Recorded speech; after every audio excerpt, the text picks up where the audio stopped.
My parents were taking me to the doctor in a rickshaw when a speeding truck hit their rickshaw. My mother, father and the rickshaw driver died on the spot. And I was saved by a single stroke. People were surprised to see me. How did I survive? But they said, God forbid, who would have tasted it? And some people were sorry to see me, saying, I would have gone with my parents without my parents. How will I live the life of an orphan now? Who will raise me? Thus, I became a cursed prayer. Because I was completely abandoned. My mother's stepbrother kept me in his house. Because no one else was ready to keep me with him. My father's relatives did not even come to regret it again, fearing that this girl was ours. I started living at my uncle's house. And I grew up wearing the clothes of their children, eating the food they had prepared, being pushed and taunted. And time passed quickly. And I reached the age of marriage and relationships started coming for me. It seemed to me that Mamani would get worried seeing relationships coming for me. My Mamani had married me to a man whom I did not know at all to get rid of me. Still, I thought that it would be better for me to work in my husband's house than to work like a servant in Mamani's house all day. When I saw the boy was very handsome and I was satisfied. Then I heard that they had their own house and I was even happier. Mamani had married me in a hurry to get rid of me because I was very beautiful and Mamani's own daughters who were with her and Mamani wanted to send me away from this house before they grew up so that the path of her daughters could be clear. At the time of leaving, Mamani had told me that I do not have enough money to bear your expenses. Stay there no matter what the situation is. If you face any difficulty at home, do not bear everything and do not come to my doorstep again with the stain of divorce.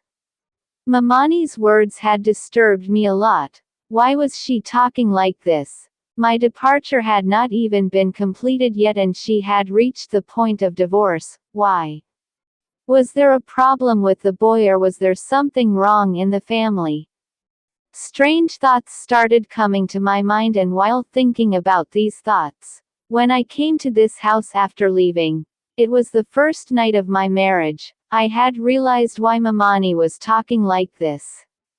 The girl whose husband spent the first night of her marriage with her in the bathroom instead of telling her, what must be her mental state?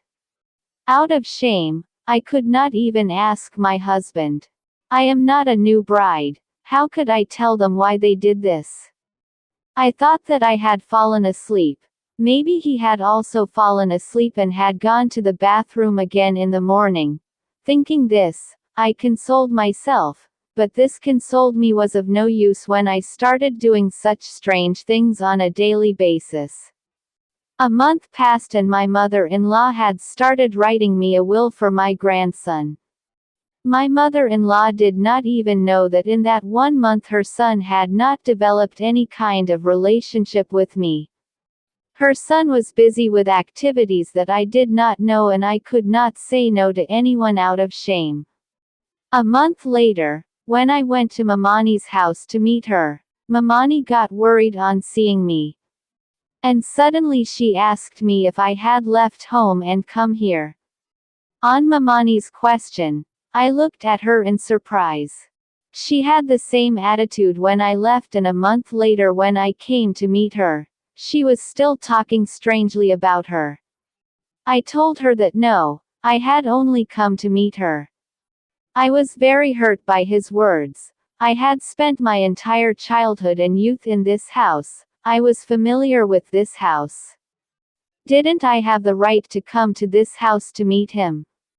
I would get frustrated and pick up the alarm and go to the washroom. He couldn't see me. Mere wujud was meaningless to him. He loved the alarm more than his bride. Sometimes I would think to keep quiet and accept my fate and compromise with my fate. Then the next moment I would think, why should I keep quiet? Why not scream and tell the truth about my husband to the world? But I could only do that in my thoughts. In reality, I had no other work to do except worry. Now I had dedicated myself to household chores. Now my job was to wash dishes in the kitchen all day, cook food and clean the house. I was a maid in Mamani's house too, and even after coming to my in-laws, I remained a maid. Then I thought that this will not work. I will have to talk to my husband. In hushed words, I told him that his mother wants a grandson, so my husband felt as if he was electrocuted after hearing me. He immediately said that it is not possible right now. Saying this, he left the room, so I sat down holding my head. I had doubts earlier, but now I was 100% sure that my husband is impotent. That is why he goes to the bathroom at night on the pretext of alum and then waits for me to sleep. When I fall asleep, he comes out. Otherwise, why would a man leave his new bride alone and lock himself in the bathroom all night? I thought that now I will uncover my husband's secret and know the truth and bring this truth to everyone. One night I thought that I am acting like a sleeper. And I see what my husband does at night. I told my husband early in the morning that I am feeling very sleepy. My head hurts and don't try to wake me up. Hearing this, my husband's face lit up as if he was waiting for me to fall asleep. He told me that it's okay. You go to sleep. I won't disturb you at all. Why? He also turned off the light and left the room. It was true that I used to fall asleep quickly because I was always awake, and when I went to bed exhausted, I would immediately fall asleep. I tried very hard to stay awake but I couldn't sleep. Today I went to say that it was during the day when my husband was not at home. I told him that I have a headache and I want to sleep. So he said okay, today's work will be done by the nurse. My mother-in-law probably thought I was being optimistic, so he told me to sleep and I wasn't going to get a chance to rest. I had completed my sleep during the day itself. I slept as hard as I could so that I could stay awake late at night. I waited for my husband for about 2 hours. 2 hours later, my husband entered the room and I became sleepy. I saw that he picked up the same alum-filled shopping bag and started going towards the bathroom. When he closed the bathroom door, I immediately got up. I was not afraid that he would come out because I knew that he would not come out for a long time. I went like thieves from the back of the house where the bathroom window was. But then it was a little higher and I was small. I went into the house and from there, in front of it, there was a small table in the house. I picked up that table and came out. At that time, it was 12 o'clock in the night and all the family members thought that no one could attack me. But I was still very scared. My legs were trembling with fear. I picked up that table and came near the window and climbed on the table and started to see what my husband was doing for so long. Due to the trembling of my legs, I felt like I would lose my balance and fall. I gathered my courage and climbed onto the table. But as soon as I looked out the bathroom window, darkness began to gather in front of my eyes after seeing the scene in front of me. I almost fell off the table. What kind of work was this husband of mine doing with the alum? Was he in his right mind? I controlled myself with great difficulty and came back to the room. Tears started flowing from my eyes and I hid in bed and started crying. Today, the true nature of my husband became clear to me. I understood why my husband had not come close to me till today. So this was the reason why my one was far away from me. Now I was sure that my mother knew the true nature of my husband. That is why she used to talk to me like this. She deliberately pushed me into this hell and there was no dearth of relationships for me. I was beautiful and Mamani was probably afraid that I would get a better relationship than her daughters, That's why she ruined my luck with this person. I will never forgive Mamani. She will have to answer for what she did before Allah. And I also knew that my mother-in-law and all my family members were unaware of my husband's true nature. In fact, all the family members were busy with their own problems. No one had enough time to peek into the life of another family member and see what he was doing. Maybe that was the reason why no one kept an eye on my husband. They just considered it their duty to get me married and ruined my life by getting me married. Parents think it is their duty to get their children married. They just get me married in any situation without knowing whether their son is worthy of marriage or not. They just ruin the life of any girl by tying her up first. The boy does not tell anyone that he is impotent and unfit for marriage due to fear of notoriety. That is why abandoned girls like me stumble and become the fate of such men. And they sit there all their lives. But I was not one of those who kept quiet. Who was going to get a medal for being silent by keeping quiet? I would have been taunted for not having children all my life and called infertile. I would have come a long way after thinking. Now the problem was, what would I do? Where would I go? I had no other place to hide my head. Even Mamani had forbidden me to return here. I had decided that I would not sit still anymore. I had endured a lot and now I was not going to endure anything more. Does there being no one in front of me or behind me mean that my husband is cheating on me? I was waiting for my husband to come out, and after a long time he came out and was shocked to see me awake. I grabbed my husband by the collar in anger and asked him why he hid all this truth from me. My husband suddenly became a stranger. He was looking at me as if he did not understand what I was saying. I was thinking about his innocence. Kill him. I don't know if he was that innocent or he was acting innocent in front of me. I could not understand anything. After all, there was a reason why he had not come close to me until now. And maybe that was the reason. But the husband was afraid to tell the truth because it would have embarrassed him. People would have made fun of him, so he must have thought of getting married and putting the whole blame on his wife. Strange thoughts were coming to my mind. I had been suffering from severe depression for the past 1 month. I was asking this question by holding my husband's collar and he was looking at me in surprise. As if he could not believe that I had caught his lie. And he was really looking at me. When my husband did not have any answer, I packed my things and started to leave. I told my husband that I curse him for doing such a vile thing. That's why he cared for this vile alum more than his own life. My husband was still standing there listening to me, surprised, but it seemed like he didn't understand. Or maybe he was shocked that I had lost his child. I left him in shock and confusion and left the house angrily in the middle of the night. Everyone in the family was sleeping. I hadn't even reached the gate when my husband came running after me and grabbed my hand and dragged me into the room. When I tried to run, he put one of his hands on my mouth and told me to be quiet. I was thrown into the room by people from inside. I was very angry and ran towards the door at once, but he caught me again and made me sit on the bed. And he said, "What kind of show are you putting on? Sit patiently and listen to me for once. Where will you go in the dark of night and give people a chance to make up stories?"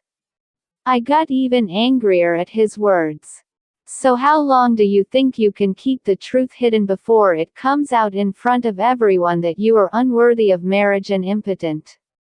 I will tell the whole world. You ruined my life. I will never forgive you. I was furious. All I had to say was that my husband slapped me hard on the face. I could not bear his slap and fell to the ground, staggering, and the corner of the table hit me badly. His eyes filled with pain. This wound was very minor compared to the wounds that were inflicted on my soul. I was shocked and looked at my husband in worry.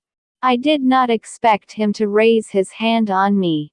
The next moment, the pain of the slap subsided and then I addressed my husband. I cannot stop even after you slap me. I also said in an up voice. Speak slowly, calm your and my soul, the family will wake up. His veins tightened with anger. It is not what you think. You are thinking wrongly, you have misunderstood. I am not impotent. Stop assuming anything from yourself. Rather, I am suffering from a strange disease due to which a doctor told me this treatment that I will soon recover completely with alum. Initially, I was completely fine, but for the past few months, I have a very bad smell, due to which no one comes near me. I have tried every kind of treatment for this bad smell. I have used the most expensive perfumes. I have tried every remedy I have seen on the net, but only time has helped. But now I am suffering a lot due to itching all over my body. When I showed it to many doctors, they said that my blood is allergic. When I fell ill and I had a blood deficiency, then according to the doctor's advice, a man donated blood to me. Since then, I have been suffering from this disease. The doctor says that this man's blood was allergic and his blood did not flow to me, which is why I am in this condition. I could not come near you with this bad smell. Using alum removes my bad smell for a few hours, but the problem is not just bad smell. My real problem is itching, which seems minor but is a very bad disease. Until this is corrected, I cannot come near you. Doctors talk about coming with expensive medicines so that their business can continue. But my suffering was increasing. For I met a doctor through a friend of mine, who examined me and assured me that I would get well soon. This doctor started my treatment. My family made a fuss about the marriage because my sister had come from America and she had to attend the wedding anyway. Then it was not possible for her to come again for a year. I refused 100,000 times, saying that I was not ready for marriage yet. But no one said no to me and set a wedding date. Thus we got married. When I went to Hakim Sahib and told him that I was getting married, he said that the wedding date was not to be fixed for a month and a half until the treatment was completed. Well, if you have fixed the wedding date now, all you have to do is stay away from your wife until the treatment is completed. I got worried after hearing him say that there is no solution. First get completely cured and then you can live comfortably with your wife for the rest of your life. Because Hakim Sahib's treatment had improved me a lot, I was feeling quite well. That is why I had to agree with him. I had thought that I would tell you the whole truth on the wedding day itself, but I don't know why I didn't have the courage to tell you. Maybe it was my mistake that made you think so much. Hakim Sahib told me that your cure is possible only with alum. That is why I didn't come close to you and take alum every day, because if I were a one-day grandfather, I would have to start the treatment again. That's why I used to protect the alum like crazy so that I could recover quickly. And may you find a light in your life and live peacefully. No one can see my pain on the outside, but inside I was drowning in this pain. I apologize to you for raising my hand against you. My husband looked very embarrassed, but I believed him because the truth was oozing from his eyes and face. I told my husband that if you had told me earlier, I would not have been in this agony for a month. I had started having various delusions, and some of your actions were such that I felt that you were deceiving me and counting on something. I also apologize to you. I also apologized to my husband in embarrassment and assured him that I will support you until you recover completely. It has been 2 days and today is the day. By the grace of Allah, my husband has completely recovered and we are living a good and happy life. Sometimes we should put our emotions aside and think about finding the facts. It is not necessary that what we see and think is the truth. Many such small mistakes or mistakes destroy many homes. I pray to Allah Almighty to give us all the courage and strength to think and make the right decisions at the right time. Amen.